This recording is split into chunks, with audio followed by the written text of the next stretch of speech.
ಸರ್ವೇಭ್ಯೋ ನಮೋ ನಮಃ. Welcome to Isha predictions. ನಾನು ನಿಮ್ಮ ಈಶಾ. ಇವತ್ತು ನಾನು ಮಿಥುನ ರಾಶಿಯವರ ಒಂದು ರಾಶಿ ಭವಿಷ್ಯ ಹೇಗಿರುತ್ತೆ ಈ ಯುಗಾದಿಗೆ ಅಂತ ಹೇಳ್ತಾ ಇದ್ದೀನಿ. ಬನ್ನಿ ಕೇಳೋಣ. ಮೊದಲನೇದಾಗಿ ಮಿಥುನ ರಾಶಿಯವರು ಯಾವ ಯಾವ ನಕ್ಷತ್ರದಲ್ಲಿ ಜನಿಸಿರ್ತಾರೆ ಅಂತ ನೋಡೋದಾದರೆ, ಮೃಗಶಿರ ನಕ್ಷತ್ರದ 3 ಮತ್ತು 4ನೇ ಪಾದ, ಆರಿದ್ರ ನಕ್ಷತ್ರದ 4 ಪಾದಗಳು ಮತ್ತು ಪುನರ್ವಸು ನಕ್ಷತ್ರದ 1, 2 ಮತ್ತು 3ನೇ ಪಾದಗಳನ್ನು ಒಳಗೊಂಡಿರ್ತಾರೆ. ಸದಾ ಹೊಸದನ್ನು ಕಲಿಯುವ ಹಂಬಲವನ್ನು ಹೊಂದಿರ್ತಾರೆ. ಯಾಕಂದರೆ ಇವರ ರಾಶಿಯಾಧಿಪತಿ ಬಂದು ಬುಧ. ಮೃಗಶಿರ ನಕ್ಷತ್ರದವರೆಗೆ ಸದ್ಯಕ್ಕೆ ಕುಜದಶೆ ನಡೀತಾ ಇದೆ. ಹಾಗಿರಬೇಕಾದ್ರೆ ಈ ವರ್ಷ ಹೊಸ ವಿಷಯಗಳನ್ನು ನೀವು ಕಲ್ತ್ಕೋತೀರ ಮತ್ತು ಸಂಶೋಧನೆ ಮಾಡುವ ಒಲವನ್ನು ಹೆಚ್ಚಾಗಿ ಹೊಂದಿರ್ತೀರ. ನಿಮ್ಮ ಆಲೋಚನೆಗಳು ಬಹಳ ಚುರುಕಾಗಿರುತ್ತೆ. ಇನ್ನು ಆರಿದ್ರ ನಕ್ಷತ್ರದವರಿಗೆ ರಾಹು ದಶೆ ನಡೀತಾ ಇದೆ. ರಾಹುವಿನಿಂದ ಆಗುವಂತಹ ಒಂದಿಷ್ಟು ಸಮಸ್ಯೆಗಳು ಏನು ಅಂತಂದರೆ, ಸ್ವಲ್ಪ ಗೊಂದಲಗಳಿಗೆ ನೀವು ಒಳಗಾಗ್ತೀರಾ. ಟೆಕ್ನಾಲಜಿ ಮತ್ತು IT ಕ್ಷೇತ್ರದವರಿಗೆ ಇದು ಅತ್ಯುತ್ತಮವಾದ ಒಂದು ಸಮಯವಾಗುತ್ತೆ ಬೆಳೆಯೋದಕ್ಕೆ. ಆದರೆ ನಿರ್ಧಾರಗಳನ್ನ ತೆಗೆದುಕೊಳ್ಬೇಕಾದ್ರೆ ದಯವಿಟ್ಟು 2 ಬಾರಿ ಯೋಚಿಸಿ ಸ್ನೇಹಿತರೆ. ಯೋಚನೆ ಮಾಡಬೇಕಾಗತ್ತೆ. ಆದರೆ ನಿರ್ಧಾರಗಳನ್ನ ತೆಗೆದುಕೊಳ್ಬೇಕಾದ್ರೆ 2 ಬಾರಿ ಯೋಚನೆ ಮಾಡಬೇಕಾಗತ್ತೆ ಸ್ನೇಹಿತರೆ. ಪುನರ್ವಸು ನಕ್ಷತ್ರದವರಿಗೆ ಗುರುದಶೆ ನಡೀತಾ ಇದೆ. ಹಾಗಾಗಿ ಬಹಳ ಶುಭದಾಯಕ. ನಿಮ್ಮ ಒಂದು ಮಾರ್ಗದರ್ಶನ ಮತ್ತು ಸಲಹೆಯನ್ನು ಸಮಾಜ ಗುರುತಿಸುತ್ತದೆ. ಶಿಕ್ಷಕರು, ಬರಹಗಾರರು ಉತ್ತಮ ಮನ್ನಣೆಯನ್ನು ಪಡಿತೀರಾ ಅಂತ ಹೇಳಬಹುದು. ಶನಿಯು ದಶಮ ಸ್ಥಾನದಲ್ಲಿರ್ತಾನೆ. ಹಾಗಾಗಿ ನಿಮಗೆ ಸ್ವಲ್ಪ ಕಠಿಣ ಪರಿಶ್ರಮವನ್ನು ವಹಿಸಬೇಕಾಗತ್ತೆ ಅಂತ ಹೇಳ್ತೀನಿ. ನಿಮ್ಮ ವೃತ್ತಿ ಜೀವನದಲ್ಲಿ ಒಂದು ಗಂಭೀರವಾದ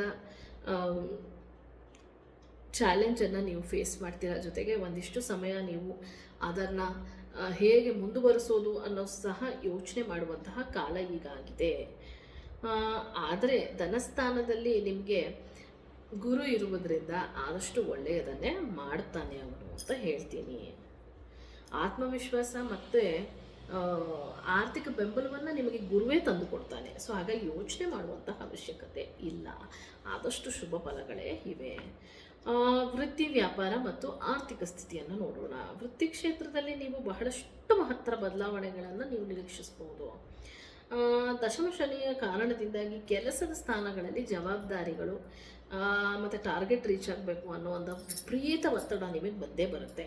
ಸೊ ಅದನ್ನು ಸ್ವಲ್ಪ ಅದು ನಿಮ್ಮ ಆರೋಗ್ಯದ ಮೇಲೆ ಪ್ರಭಾವ ಬೀರ್ಬೋದು. ಸ್ವಲ್ಪ ಎಚ್ಚರಿಕೆಯಿಂದ ಇರಿ. ಮೇಲಾಧಿಕಾರಿಗಳು ನಿಮ್ಮ ಪ್ರತಿಭೆಯನ್ನು ಪರೀಕ್ಷಿಸುತ್ತಾರೆ. ಹೊಸ ಉದ್ಯೋಗಕ್ಕಾಗಿ ಹುಡುಕುತ್ತಿರುವವರಿಗೆ ಅಥವಾ ಉದ್ಯೋಗ ಬದಲಾವಣೆ ಮಾಡಬೇಕು ಎಂದವರಿಗೆ ಈ ವರ್ಷದ ಮಧ್ಯಭಾಗದಲ್ಲಿ, ವಿಶೇಷವಾಗಿ ಜೂನ್ ನಂತರ ಅತ್ಯುತ್ತಮ ಅವಕಾಶಗಳು ಸಿಗಲಿವೆ. ಸೊ ಹಾಗಾಗಿ ಜೂನ್ ನಂತರದಲ್ಲಿ ಒಳ್ಳೆಯ ಅವಕಾಶಗಳು ಸಿಗಲಿವೆ ಅಂತ ಹೇಳಿದರೂ ಜೂನಿಗಿಂತ ಮುಂಚೆ ನಿಮ್ಮ ಪ್ರಯತ್ನ ಶುರುವಾಗಬೇಕು. ವ್ಯಾಪಾರಸ್ಥರು ವಿಶೇಷವಾಗಿ ಬರವಣಿಗೆ, ಶಿಕ್ಷಣ, IT, ಇನ್ನು ಈ ಕೆಲಸದ ಒಂದು ಇದರಲ್ಲಿರೋರು ವಿಶೇಷವಾಗಿ ಬರವಣಿಗೆ, ಶಿಕ್ಷಣ, IT, ಮಾಧ್ಯಮ ಮತ್ತು ಮಾರ್ಕೆಟಿಂಗ್ ಕ್ಷೇತ್ರದಲ್ಲಿ ಇರುವವರಿಗೆ ಭಾರಿ ಲಾಭ ಕಂಡು ಬರ್ತಾ ಇದೆ. ನಿಮ್ಮ ಮಾತುಗಾರಿಕೆಯೇ ನಿಮ್ಮ ಬಂಡವಾಳ. ಆರ್ಥಿಕವಾಗಿ ಹಣದ ಹರಿವು ಚೆನ್ನಾಗಿದ್ದರೂ ಅದು ಆರ್ಥಿಕ ಶಿಸ್ತು ಇಲ್ಲ ಅಂತಂದರೆ ನಿಮಗೆ ಬಹಳ ಲಾಸ್ ಆಗುವಂತಹ ಸಾಧ್ಯತೆ ಇದೆ. ಹಾಗಾಗಿ ದಯವಿಟ್ಟು ಒಂದು ಬಜೆಟನ್ನು ಹಾಕ್ಕೊಳ್ಳಿ. ಯಾವುದಕ್ಕೆ ಏನು ಅಂತ ಅನ್ನೋದನ್ನು ಕರೆಕ್ಟಾಗಿ ನೋಡಿಕೊಂಡು ಮಾಡಬೇಕಾಗುತ್ತೆ. ಉಳಿತಾಯದ ಕಡೆ ಗಮನವಿರಲಿ. ಹಾಗೆ ದಾಖಲೆಗಳನ್ನು ಓದದೆ ಯಾವುದೇ ಒಪ್ಪಂದಕ್ಕೆ ಸಹಿ ಮಾಡಬೇಡಿ. ಸೊ ಯಾವುದಾದ್ರೂ ಅಗ್ರಿಮೆಂಟ್, ಯಾವುದಾದ್ರೂ ಕೊಡೋದು ತಗೊಳ್ಳುವ ವ್ಯವಹಾರ ಮಾಡಬೇಕಾದ್ರೆ ದಯವಿಟ್ಟು ನೀವು ಆ ಡಾಕ್ಯುಮೆಂಟ್ನ 2-3 ಸತಿ ಓದಿ ನಂತರವೇ ಸಹಿ ಹಾಕಿ ಸ್ನೇಹಿತರೆ. ಕೌಟುಂಬಿಕವಾಗಿ ನೋಡೋದಾದರೆ ಇದು ಒಂದು ಸಾಧಾರಣವಾದ ವರ್ಷ ಅಂತ ಹೇಳ್ಬೋದು. ನಿಮ್ಮ ರಾಶಿಯಾಧಿಪತಿ ಬುಧನಾಗಿರುವುದರಿಂದ ನಿಮ್ಮ ಮಾತಿನ ಚಾತುರ್ಯದಿಂದ ಮನೆಯಲ್ಲಿನ ಎಂತಹದ್ದೇ ದೊಡ್ಡ ಭಿನ್ನಾಭಿಪ್ರಾಯವನ್ನಾದರೂ ನೀವು ಸುಲಭವಾಗಿ ಬಗೆಹರಿಸಲಿದ್ದೀರಿ. ಒಡಹುಟ್ಟಿದವರೊಂದಿಗೆ ಬಾಂಧವ್ಯ ತುಂಬ ಚೆನ್ನಾಗಾಗತ್ತೆ ಈ ವರ್ಷ. ವಿವಾಹದ ನಿರೀಕ್ಷೆಯಲ್ಲಿ ಇರುವ ಯುವಕ ಯುವತಿಯರಿಗೆ ಈ ವರ್ಷದ ದ್ವಿತೀಯಾರ್ಧದಲ್ಲಿ ಅಂದರೆ ಸೆಪ್ಟೆಂಬರ್ ನಂತರ ಶುಭವಾರ್ತೆ ಸಿಗುತ್ತೆ. ಪ್ರೀತಿ ಪಾತ್ರರಿಗೆ ನಿಮ್ಮ ಬಿಡುವಿಲ್ಲದ ಕೆಲಸದ ನಡುವೆಯೂ ಕನಿಷ್ಠ ಸಮಯವನ್ನು ಮೀಸಲಿಡುವುದು ಬಹಳ ಮುಖ್ಯವಾಗುತ್ತದೆ. ಇಲ್ಲದಿದ್ದರೆ ನಿಮ್ಮನ್ನು ಅವರು ತಪ್ಪು ತಿಳಿಯುವ ಸಾಧ್ಯತೆ ಹೆಚ್ಚು. ಇಲ್ಲಿ ಪ್ರೀತಿ ಪಾತ್ರರು ಅಂತ ಹೇಳಬೇಕಾದ್ರೆ ನಿಮ್ಮ ಸಂಗಾತಿ ಆದರೂ ಆಗಿರಬಹುದು, ಅಥವಾ ನಿಮ್ಮ ಒಂದಿಷ್ಟು ಫ್ರೆಂಡ್ಸ್ ಆದರೂ ಆಗಿರಬಹುದು. ಯಾರೊಟ್ಟಿಗೆ ನೀವು ಒಂದು ಒಳ್ಳೆಯ ಸಂಬಂಧವನ್ನು ಇಟ್ಟಿರ್ತೀರ ಆ ವ್ಯಕ್ತಿಯೊಂದಿಗೆ ದಯವಿಟ್ಟು ಆವಾಗ ಒಂದಿಷ್ಟು ಸಂಭಾಷಣೆ, ಒಂದಿಷ್ಟು ಮಾತುಕತೆ ನಡೆಸ್ತಾ ಇರಿ. ಇಲ್ಲಾಂದರೆ ಅವ್ರು ತಪ್ಪು ತಿಳ್ಕೊಳ್ಳೋ ಸಾಧ್ಯತೆ ಇದೆ. ತಾಯಿಯ ಆರೋಗ್ಯದ ಕಡೆ ಸ್ವಲ್ಪ ಗಮನವನ್ನು ನೀವು ಹರಿಸಲೇಬೇಕಾಗುತ್ತೆ ಸ್ನೇಹಿತರೆ. ಮುಂದುವರೆದು ಟ್ಯಾರೋ ಕಾರ್ಡ್ ಮೂಲಕವಾಗಿ ನಾನು ಈ ವರ್ಷ ನಿಮಗೆ ಹೇಗಿದೆ ಅಂತ ನೋಡಿದಾಗ ನನಗೆ ಸಿಕ್ಕಂತಹ ಕಾರ್ಡ್ಸ್ ಮೆಜಿಷಿಯನ್ ಮತ್ತು 8 ಆಫ್ ಪೆಂಟಿಕಲ್ಸ್ ಎರಡನ್ನು ಸೇರಿಸಿ ನಾನು ಹೇಳುವುದಾದರೆ ಅಗಾಧವಾದ ಬುದ್ಧಿವಂತಿಕೆ ಮತ್ತು ಸಂಪನ್ಮೂಲಗಳು ನಿಮ್ಮಲ್ಲಿ ಇವೆ. ಮಾತಿನಿಂದಲೇ ಈ ವರ್ಷವನ್ನು ನೀವು ದಾಟ್ಕೊಳ್ತೀರಾ ಅಂತ ಹೇಳುತ್ತೆ. ಜೊತೆಯಲ್ಲಿ ಒಂದಿಷ್ಟು ಪರಿಶ್ರಮದ ಅವಶ್ಯಕತೆ ಸಹ ಇದೆ. ಕುಳಿತು ಏಕಾಗ್ರತೆಯಿಂದ ಕಠಿಣ ಪರಿಶ್ರಮ ಮಾಡಬೇಕಾಗತ್ತೆ. ಅಂದರೆ ಮಾತಿನಿಂದ ನೀವು ದಾಟ್ಕೊಳ್ಬಹುದು, ಆದರೆ ಬರೀ ಮಾತನಾಡಿ ನೀವು ಮುಗಿಸ್ಬಿಟ್ಟಿದ್ದೀನಿ ಎಲ್ಲ ಕೆಲಸನ ಅಂತ ಹೇಳೋಕ್ಕಾಗಲ್ಲ. ಒಂದಿಷ್ಟು ಕುತ್ಕೊಂಡು ಯೋಚನೆ ಮಾಡಬೇಕು. ನೀವು ಎಲ್ಲೆಲ್ಲಿ ಕೆಲಸ ಮಾಡಬೇಕು, ಎಲ್ಲೆಲ್ಲಿ ಮಾತಾಡದೆ ಒಂದಿಷ್ಟು ಸ್ಕಿಲ್ಸ್, ನಿಮ್ಮ ಒಂದು ಸ್ಕಿಲ್ಸ್ನ ತೋರಿಸಿದ್ರೆ, ಆ ಜಾಗದಲ್ಲಿ ನೀವು ಸ್ಕಿಲ್ಸ್ನ ತೋರಿಸಿದ್ರೆ ಅಲ್ಲಿ ನಿಮಗೆ ಕೆಲಸ ಆಗುತ್ತೆ. ಮತ್ತು ನಿಮಗೆ ಹೊಸದನ್ನು ಕಲಿಯುವಂತಹ ಆಸೆ ಯಾವಾಗಲೂ ಇರುತ್ತೆ. ಹಾಗಾಗಿ ನೋಡಿ, ಯಾವುದರ ಮೂಲಕ ನೀವು ಕಲಿತು ಯಾವ ವಿಚಾರವನ್ನು ನೀವು ವಿಸ್ತರಿಸ್ತಾ ಹೋಗ್ತೀರಾ, ಅದು ನಿಮ್ಮ ಕೆಲಸಕ್ಕೆ ಹೇಗೆ ಉಪಯೋಗವಾಗುತ್ತೆ ಅನ್ನೋದನ್ನು ನೋಡಿಬಿಟ್ಟು ಕಲ್ತ್ಕೊಳ್ಳಿ. ರೇಖಿ ಮತ್ತು ಹೀಲಿಂಗ್ನ ನೋಡುವುದಾದರೆ, ನಿಮ್ಮ ಆರೋಗ್ಯದ ದೃಷ್ಟಿಯಿಂದ ನೋಡುವುದಾದರೆ ಸ್ವಲ್ಪ ಜಾಗ್ರತೆಯನ್ನು ನೀವು ವಹಿಸಲೇಬೇಕು. ದಶಮದ ಶನಿಯಾಗಿರೋದ್ರಿಂದ ವಿಪರೀತ ಒತ್ತಡವಿರುತ್ತೆ. ಬೆನ್ನು ಮತ್ತು ಭುಜದ ನೋವು ಅಥವಾ ನರಮಂಡಲ ಅಂದರೆ ನರ್ವಸ್ ಸಿಸ್ಟಮ್, ಹಾಗೂ ನಿಮಗೆ ಉಸಿರಾಟದ ಸಮಸ್ಯೆ, ಅಸ್ತಮಾ ಅಥವಾ ಎಲರ್ಜಿ ಸಿಂಪ್ಟಮ್ಸ್, ಇದಕ್ಕೆ ಸಂಬಂಧಪಟ್ಟಂಥ ಸಣ್ಣ ಪುಟ್ಟ ತೊಂದರೆಗಳನ್ನ ನೀವು ಎದುರಿಸಬೇಕಾಗತ್ತೆ. ಒಂದಿಷ್ಟು ಪ್ರಾಣಾಯಾಮ, ಯೋಗ ಮಾಡ್ಕೊಳ್ಳೋದ್ರಿಂದ ಸಮಾಧಾನ ಸಿಗುತ್ತೆ ಅಂತ ಹೇಳ್ತೀನಿ.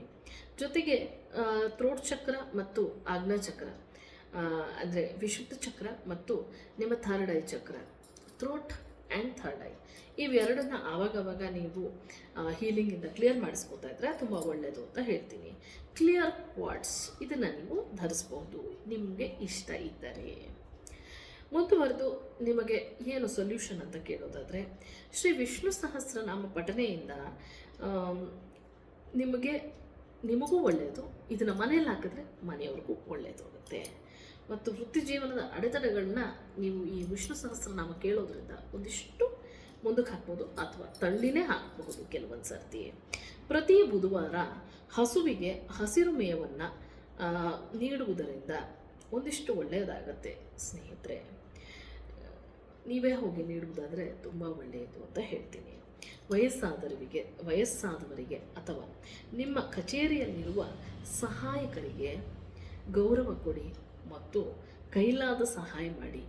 ಇದರಿಂದ ಶನೈಶ್ಚರನಿಗೆ ಬಹಳ ಖುಷಿಯಾಗತ್ತೆ ಮತ್ತು ನಿಮಗೆ ಒಳ್ಳೇದು ಮಾಡ್ತಾನೆ.